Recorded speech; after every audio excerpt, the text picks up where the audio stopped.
سید اتار محمد امتیاز اتاری، میٹھے میٹھے مرشد کریم کی بارگاہ میں عرض ہے کہ آج کل ہر طرف گناہوں نے گھیر لیا ہے، اس صورتحال میں خوف خدا کیسے پیدا کیا جائے، اس کے متعلق کچھ مدنی پھول عطا فرما دیں۔ اللہ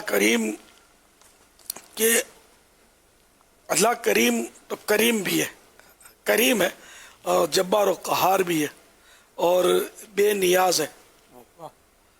تو اس لیے مطلب یہ کہ اللہ کریم کا اپنے دل میں جہاں الفت و محبت پیدا کرے تو وہاں اس کا عذاب سے ڈر بھی پیدا کرے، اور غور کرے کہ اللہ کریم مطلب نے جہنم کو بھی پیدا فرمایا اور یہ بھی فرمایا لَأَمْلَأَنَّ جہنم، ہم جہنم کو ضرور بھریں گے۔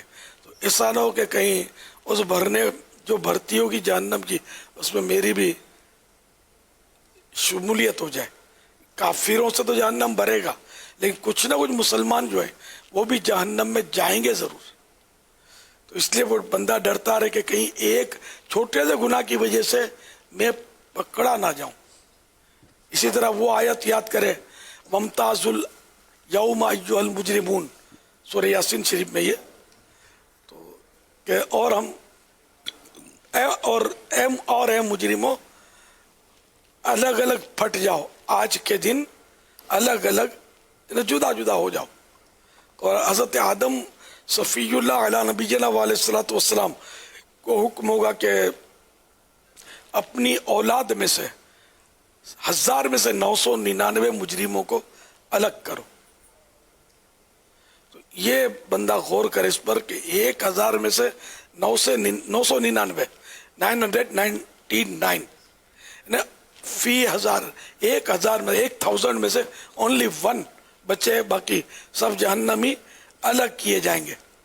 تو اپنے اعمال پر غور کرے کہ کیا 1000 میں سے وہ ایک میں ہو سکتا ہوں کہ میرے اعمال سے کہ میں بچ جاؤں گا، باقی دوسرے۔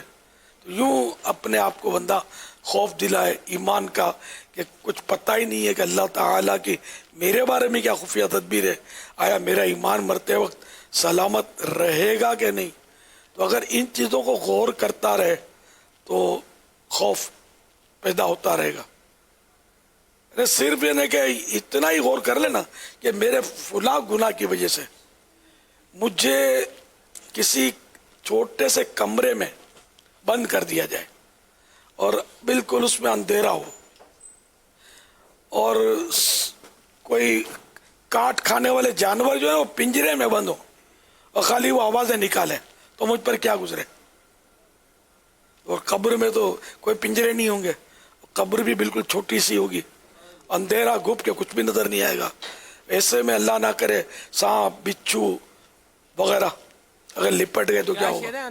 تو یوں اس طرح غور کرتا رہے تو انشاءاللہ خوف پیدا ہوتا رہے گا۔ اندھیری قبر کا دل سے اللہ پاک ہم کو اپنا خوف عطا فرمائے۔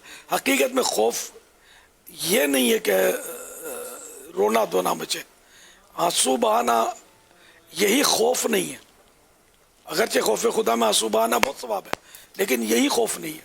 اصل میں خوف اس کو کہتے ہیں کہ اللہ تعالیٰ نے جو منع فرمایا نا اس سے بچے، یہ ہے خوف خدا، بچتا رہے اس سے جس سے منع فرمایا۔ اب ہم کو یہ حاصل نہیں ہے، لیکن رونا بھی اچھا ہے، ریا کے لیے نہ ہو۔ اصل خوف کیا وہ بتا دیا میں نے۔ امام غزالی نے رونا، بات بات پہ رونے کو تو وہ عورتوں سے تشبیہ ہے، عورتیں بہت روتی ہیں، بات بات پہ روتی ہیں، تو صرف رونا خوف نہیں ہے۔ اللہ کریم اپنا حقیقی خوف عطا فرما دے، منہ پہ مسکراہٹ ہو اور دل خوف سے لرز رہا ہو، کاش ایسے ہو جائیں۔ صلو علی الحبیب